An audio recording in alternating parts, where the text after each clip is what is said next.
So we're going to take this puppy off the easel and we're going to get started on our next painting. New day, new painting.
Nice new gesso board,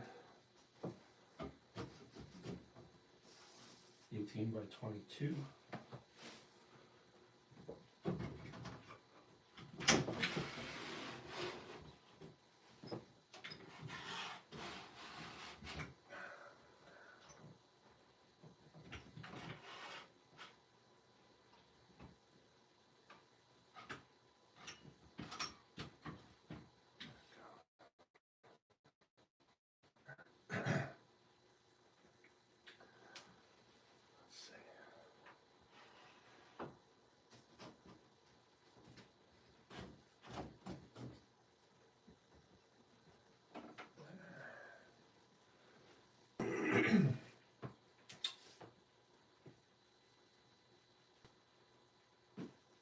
See how this size has changed in my, I'll zoom in a little more.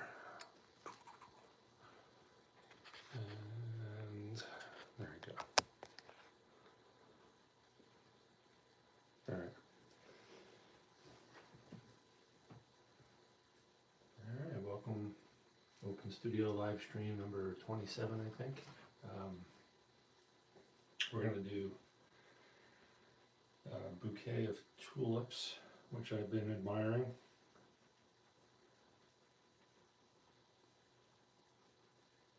In our relationship, tulips play a significant role, so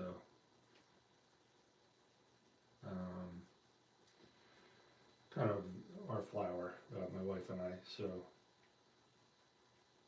we have them on our counter right now. And what's interesting about tulips is there's like everything else, there's like an aging process where they get a little bit more interesting as they get older. They start to droop and the level of the flowers change, but kind of like the shape of the bouquet. This was earlier on, if you can see that. I know the glare makes it a little tricky. I have a bunch of reference photos. I've done some sketches. If you've attended my Open Studio live stream before, you probably saw 2 days ago I did sketches so of that bouquet. But that's essentially what we're going to be painting. We're going to look to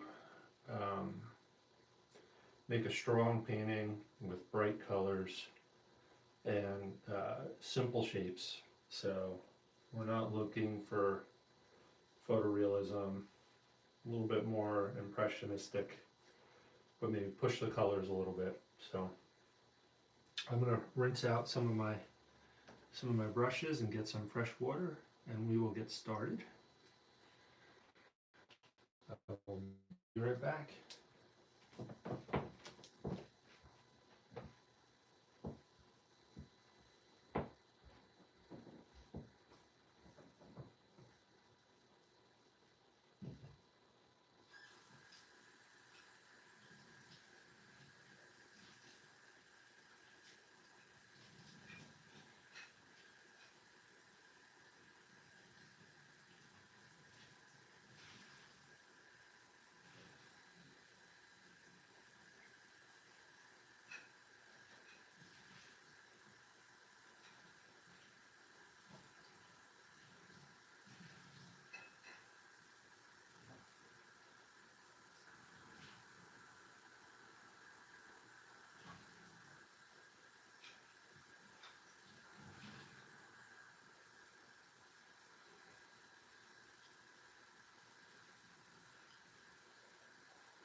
So we're going to start this painting out.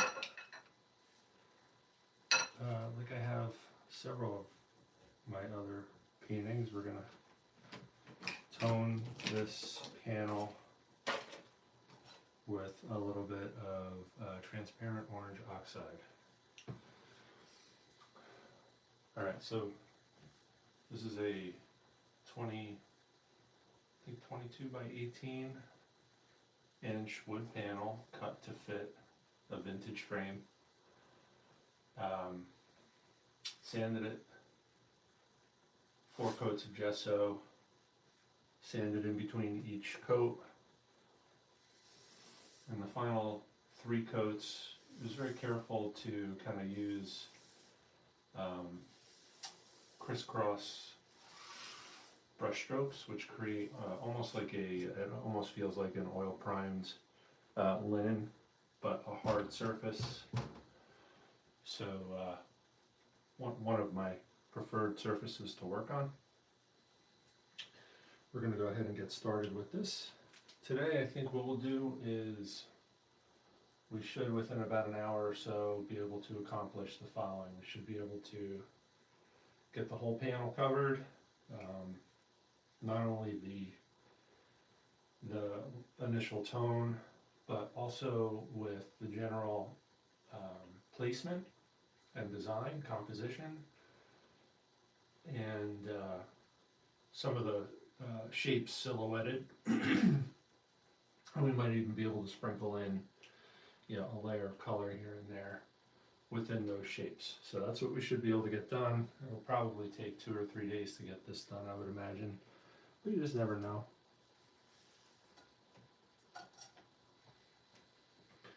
So in these early morning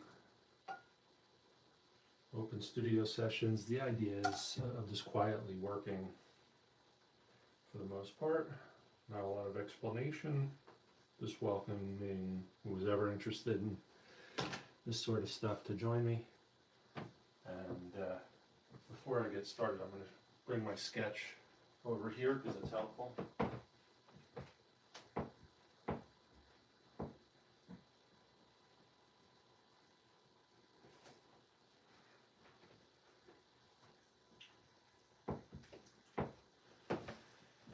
So within my sketchbook here, let's see if I can find it. I did a couple of sketches with the intention of just mapping out what I feel is you know, a better, stronger composition. There we go. So I think these little thumbnail sketches kind of give you a really good idea of how I want the painting to read from, you know, 7 to 10 feet away or more. And I like this one. I like them both, but I think this one, for me, it just resonates. There's a little coffee mug. You see subtle hints of details of our kitchen. It's sitting on the counter. I didn't dress up. In this I have a little napkin underneath it, cloth napkin. I didn't dress up the counter. I just suggested the patterns in the counter. It just seems, for me, it resonates a little bit more. I think either of these could work, but that's the general direction I'm heading in right there. So I will have that open so I can look at that. I'll have my reference photo. But before I get started, and I could probably paint this exclusively from that little thumbnail sketch if I needed to. Okay. Go ahead and we're going to get a thin wash of transparent orange oxide going.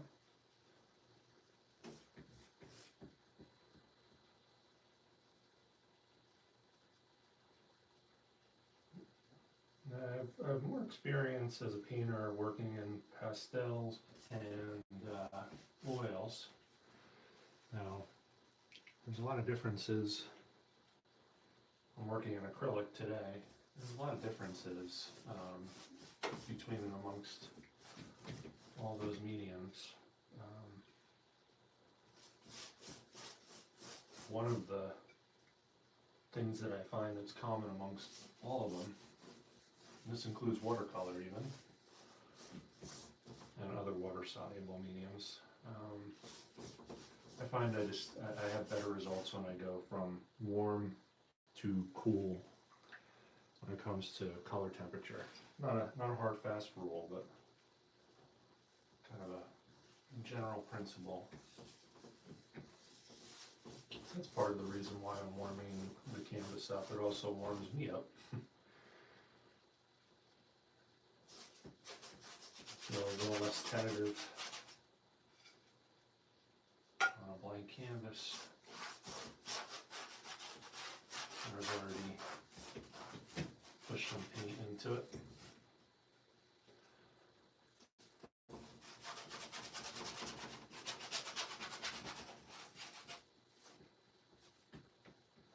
Go right to the edge.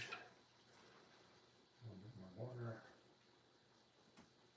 If we get some drips, now is the time to do that. For a painting like this. Might be able to use that somehow.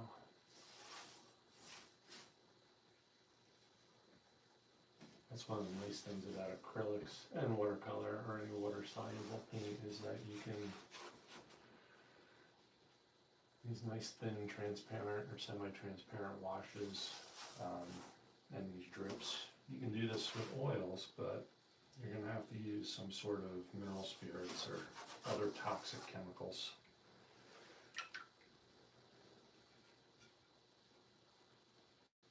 I've been having a lot of fun with acrylics for some abstract work,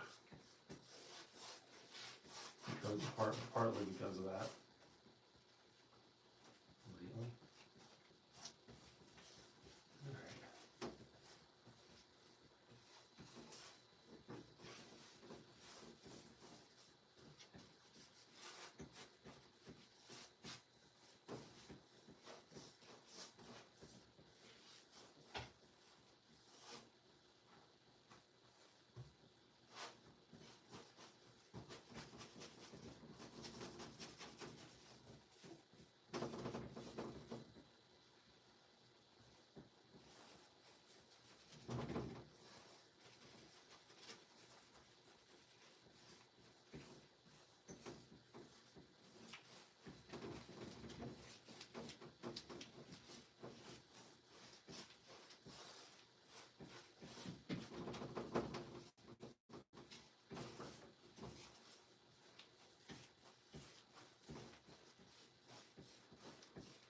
At this point, I do want to see some evidence of the brush strokes, and I just think it'll make for a little bit more of an interesting painting. So we're going to go ahead and let that dry.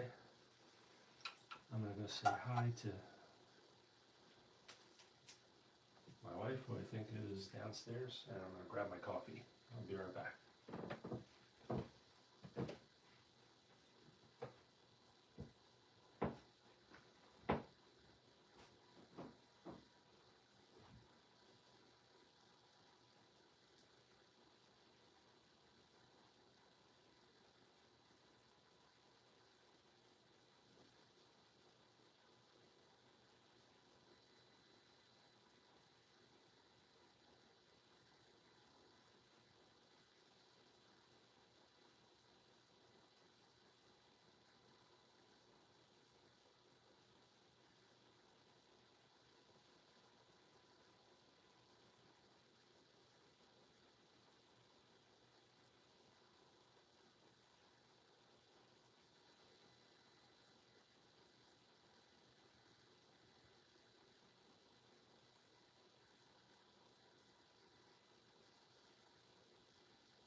This is getting a little tacked up.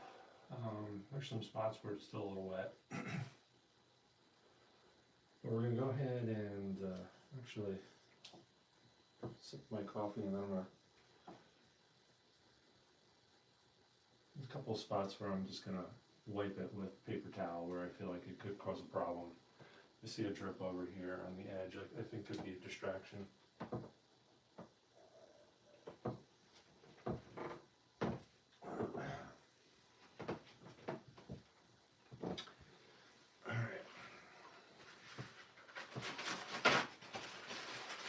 Pull up a reference photo.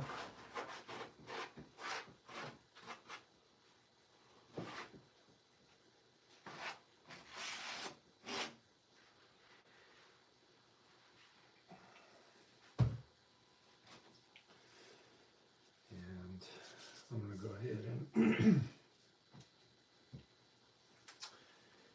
I think I'll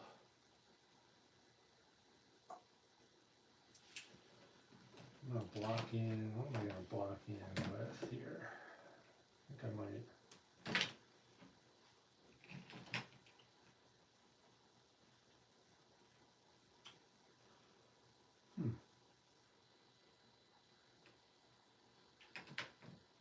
Let's see. I'm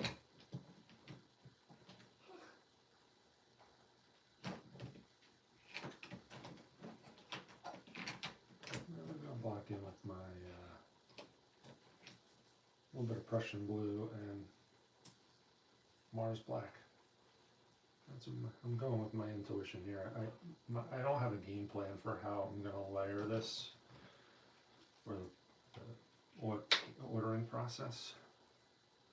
I just have a kind of a goal in mind, and as far as where I'd like to get to. So I'll get a larger round brush. Oh, before I do that.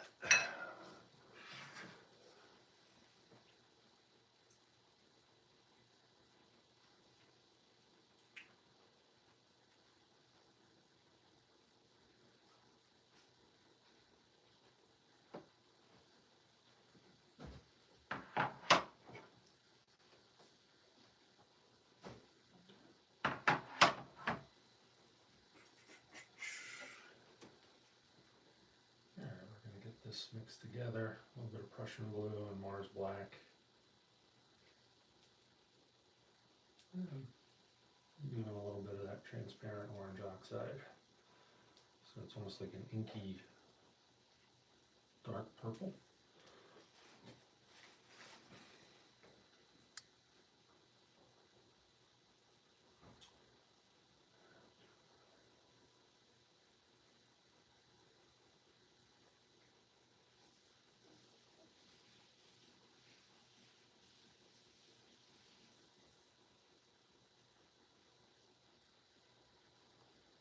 Drips are okay, I'm not worried about that.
Just looking to get some of the general shapes in.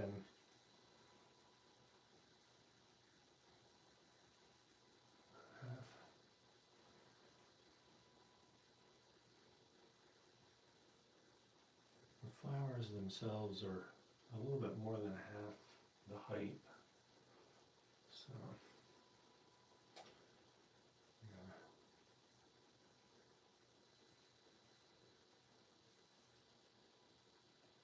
The leaf that hangs over.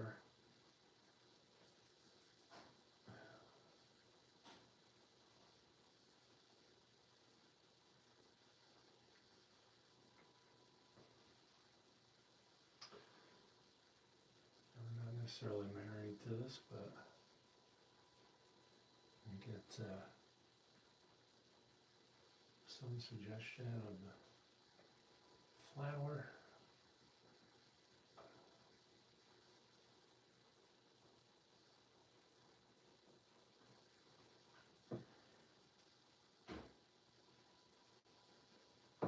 And I may want that.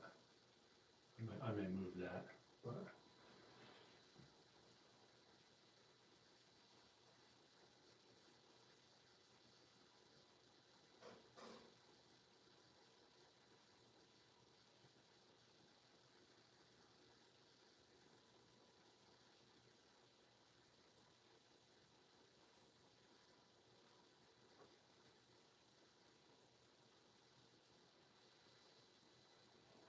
behind it, this is going to be the highest one, which is good, right about a third. You want what I'm using here is, as far as the design strategy, just trying to leverage the rule of thirds. And I want the center of interest and the stronger supporting cast elements to kind of fall in those areas if possible.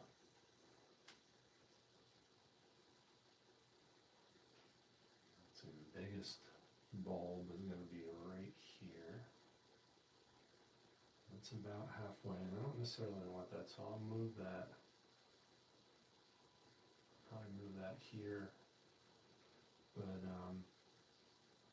let's see,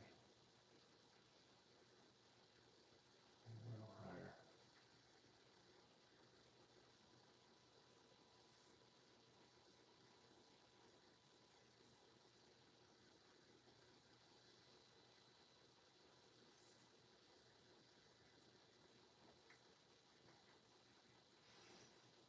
I'm going to do a hybrid, so, and as far as, I'm going to use multiple reference photos.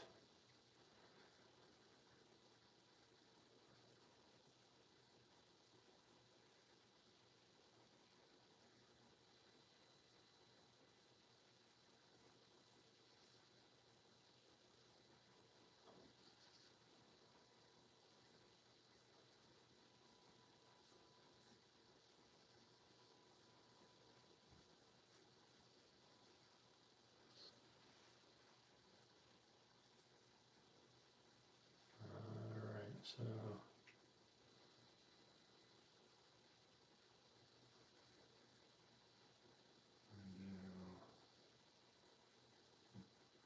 the line that indicates the backsplash meeting the countertop.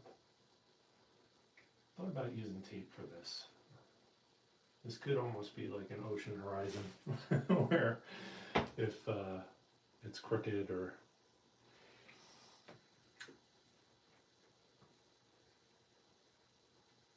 uneven, it could create a problem for me. So let's see. Alright, I'm just measuring this. It's the length of the brush. Almost exactly, excluding the brush itself, so it should come right there.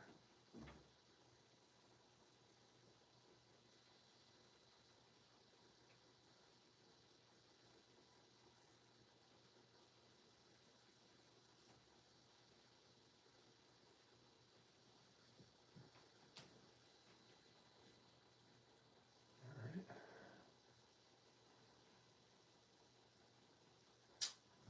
I have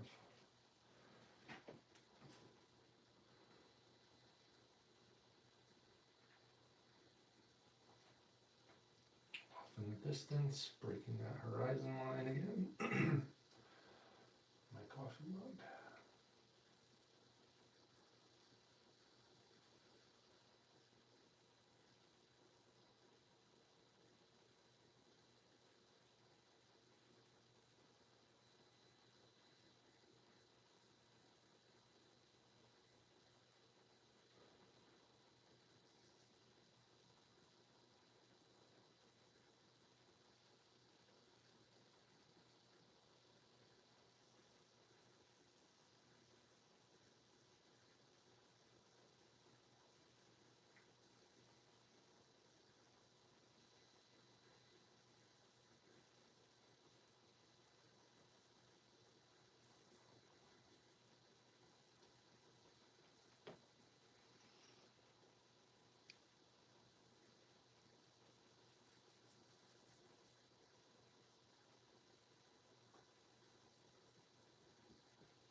And the rest of the stuff going on, part of me thinks I should enlarge that a little bit. Maybe even enlarge this a little bit.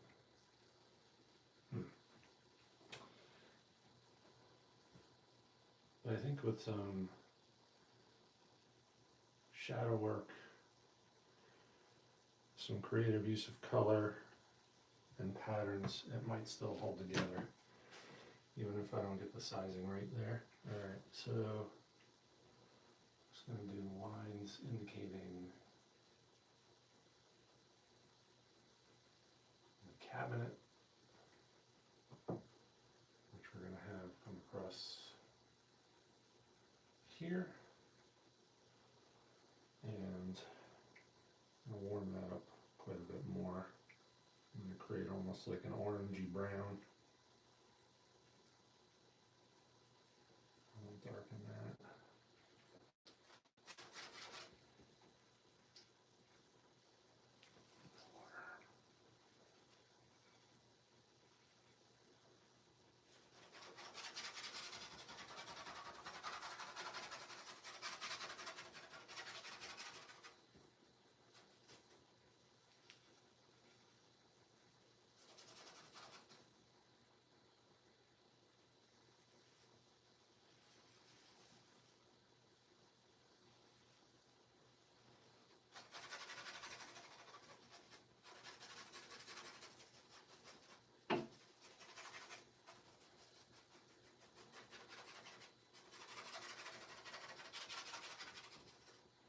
If we break that line, it's okay. It'll be a hard, fast line. Okay.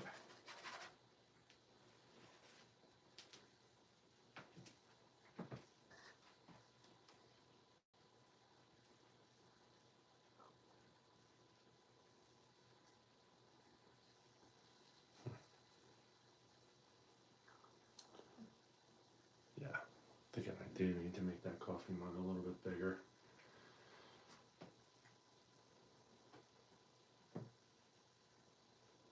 And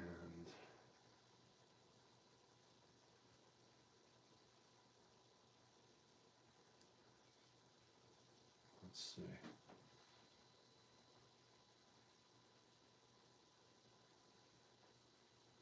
don't want it to end right about there.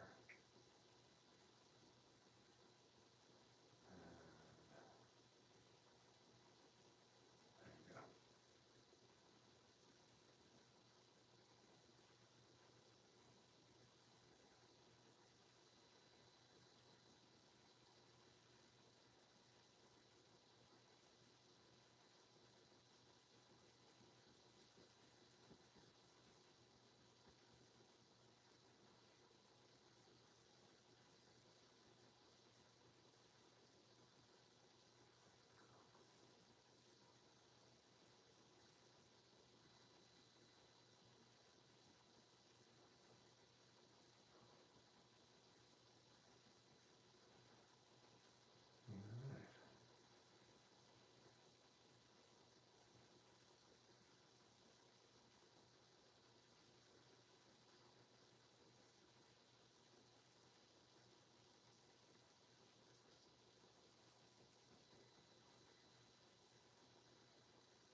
And we're going to pull this vase down just a tad further.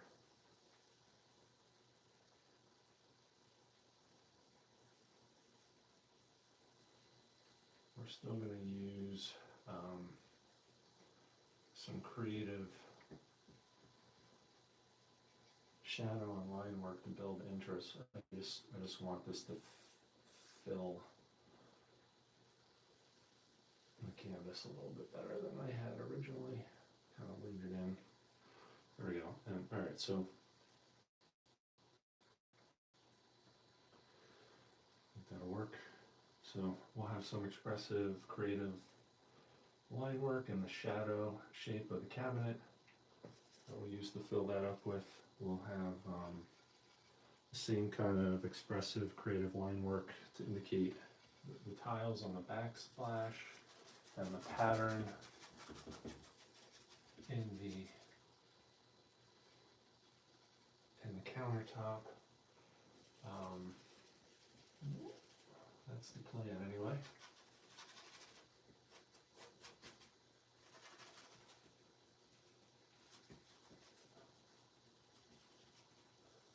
I'm going to try and stay away from rendering detail and suggest it all along the way. Impressionistic approach. And refine the shapes as much as possible in the design and really punch up the color. That's what we want to do here.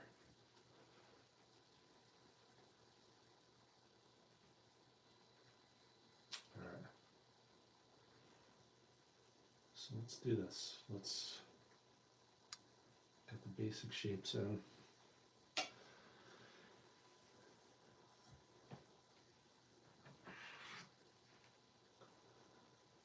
We got the big shapes in. And there's going to be some shapes within the shapes. So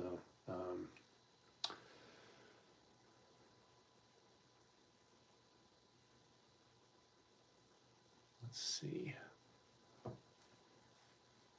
I'll be right back. Just going to grab something.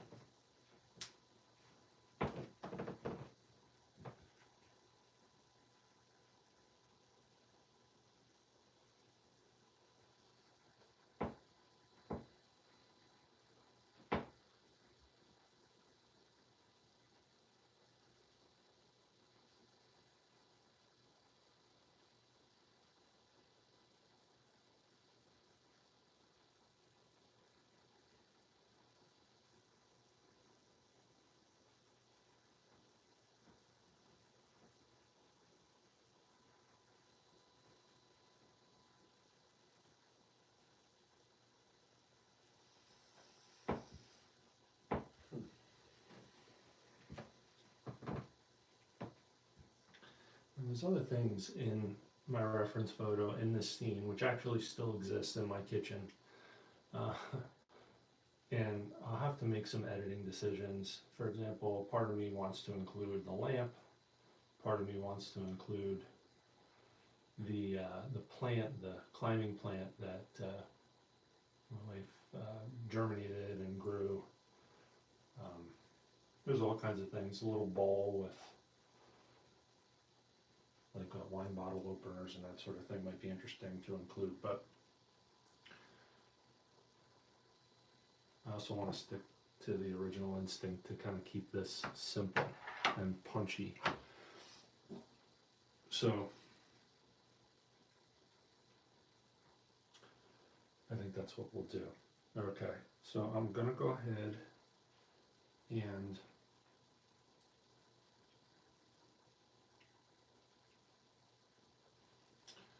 I'm going to lay in some of the shadow patterns for the tile and also for the countertop. Countertop kind of has those veins within the marble, within the stone, and I'm going to try and use those to enhance the sensibility of, or the sense of perspective. And then I may lay in some initial color here and there, and then we'll be done for today. So, yeah, that it's kind of a purpley gray, just like I've been using.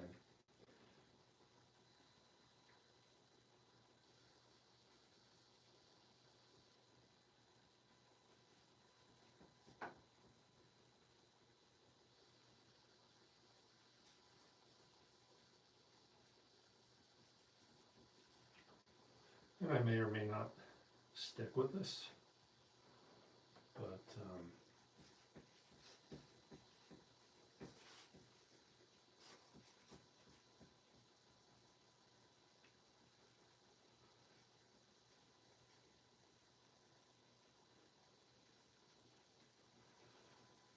just want to get a sense kind of for how it looks.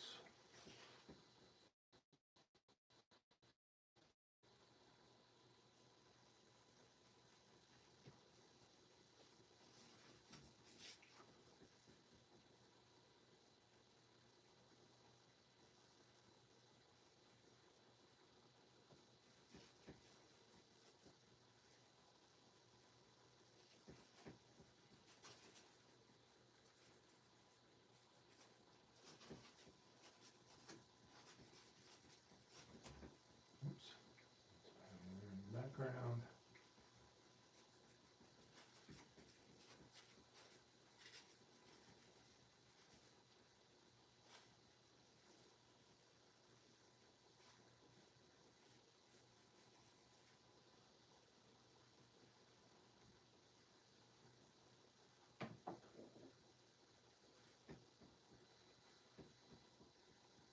Just a little bit of a shadow I'm going to account for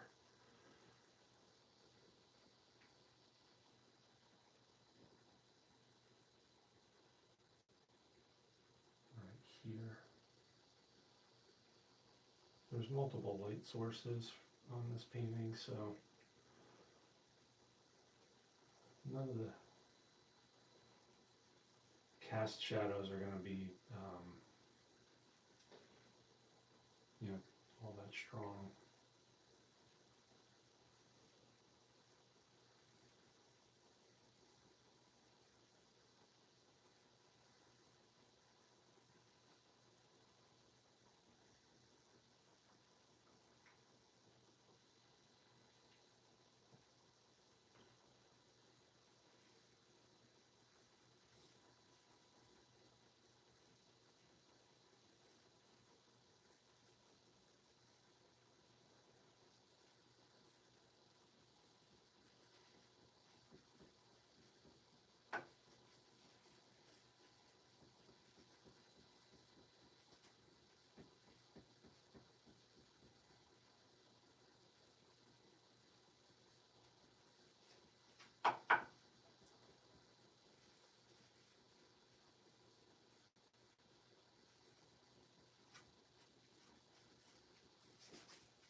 Now we're going to go ahead and a little bit of the blue, slightly more bluer purple. That Prussian blue is really strong. We're going to go ahead and we're going to suggest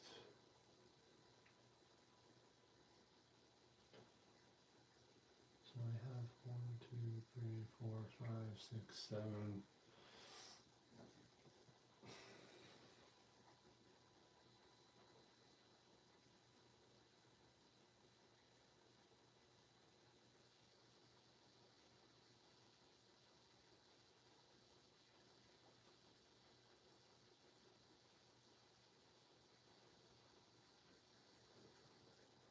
8 courses.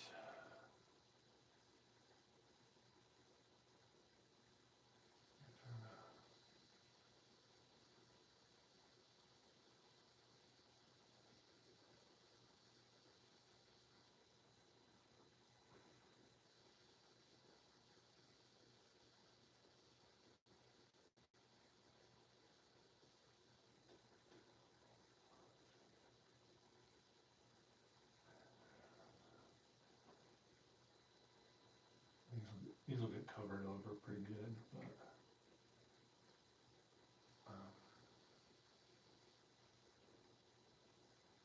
after this layer of paint dries completely, probably tomorrow morning, we'll come through and we'll finish the block in.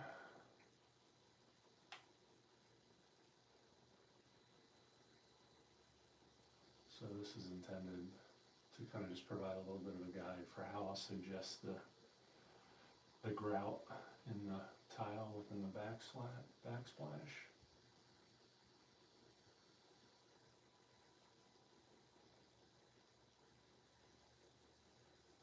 Part of me wants to use a ruler for this, but these lines are going to disappear. They're not going to be visible. They're going to get broken. This is just a guide for me. And then we'll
shouldn't be there.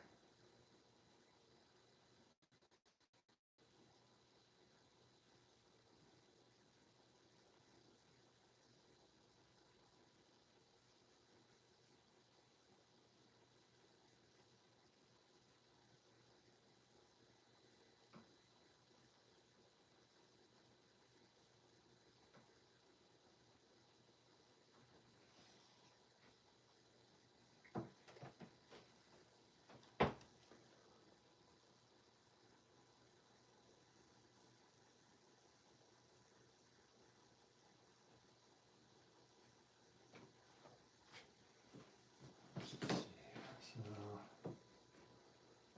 that's the halfway point. That's the halfway point. Third. Third.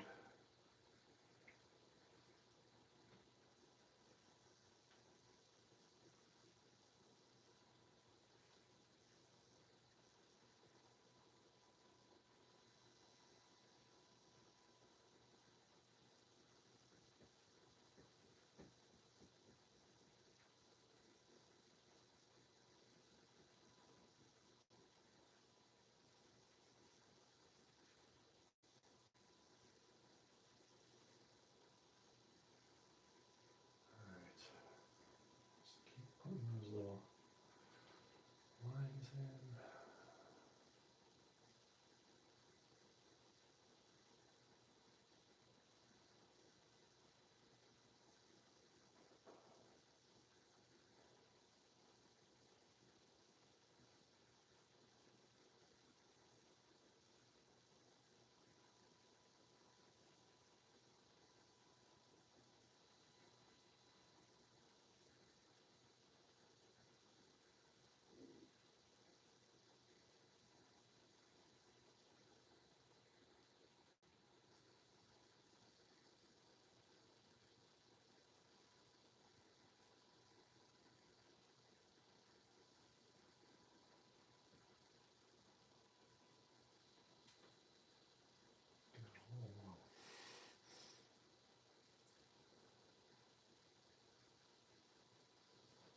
All right. That's good enough for now.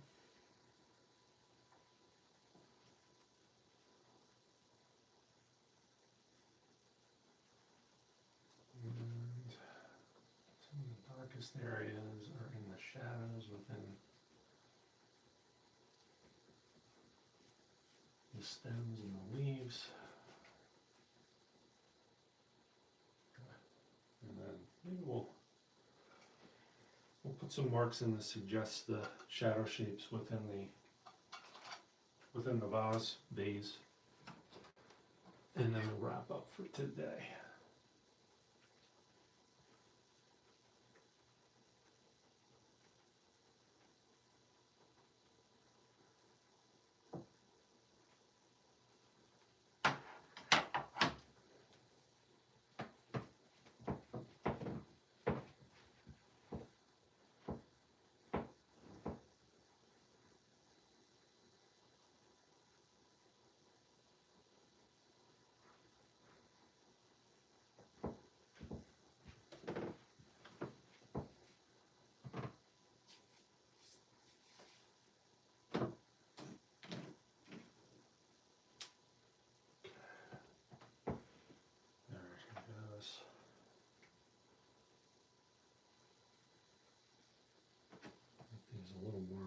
That's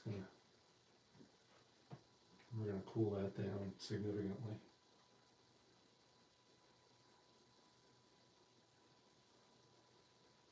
With the highlight marks that we make.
Some of those cooler marks.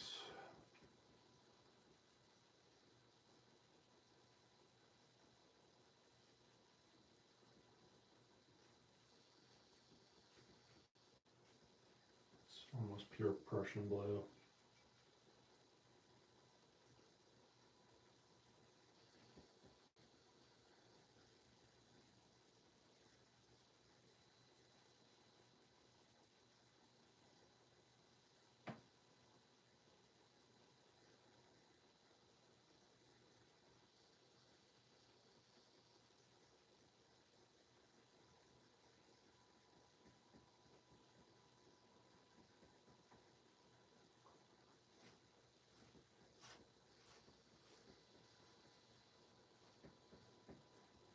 See some of the ridges in my handmade board here, kind of playing a prominent role.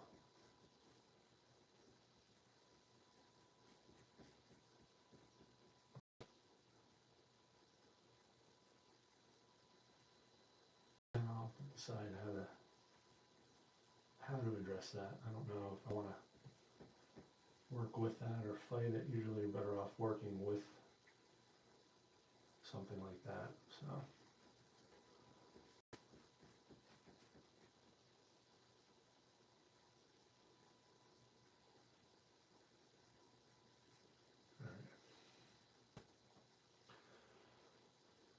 and accentuate certain elements. I'm thinking this little lip that is on part of this vase, intended to make it easier to pour.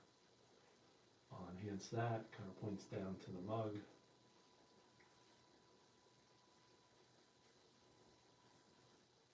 Supporting cast here.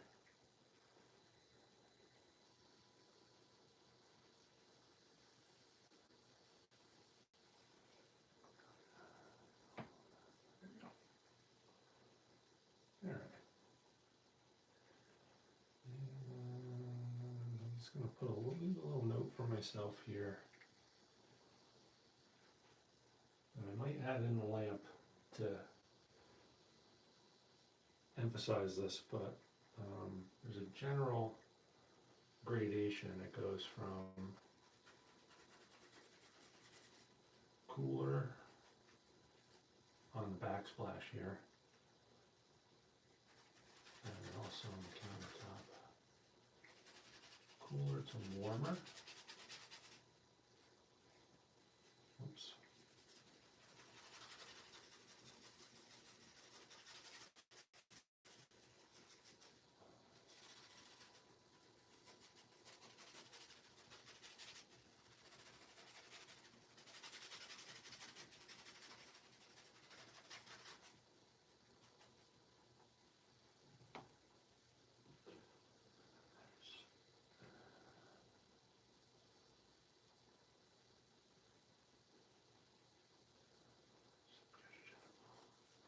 Switch here.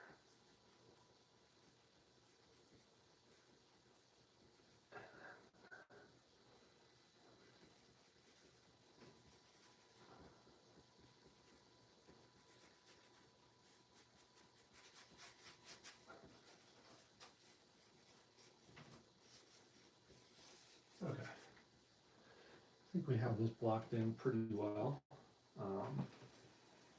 Or not blocked in, but we have kind of the layout suggested. I'll bring you around. I know from the angle that you're looking at this from, it does alter kind of the perspective, but this is what we're looking at. I'm gonna shift things around here with the lighting. Let's see if we can address that glare. There we go.